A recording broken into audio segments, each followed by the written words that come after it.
So next question to Ashik, I guess, what is the difference between the var, let, and constant in JavaScript? Actually, this var, let, and constant are the more basic part of the JavaScript.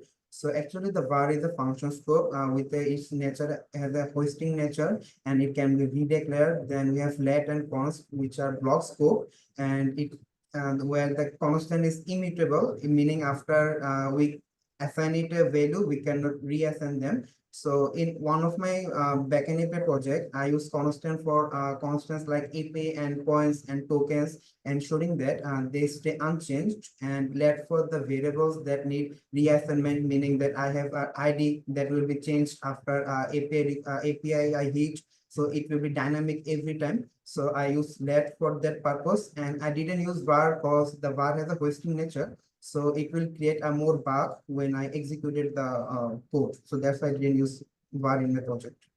Got it. Okay.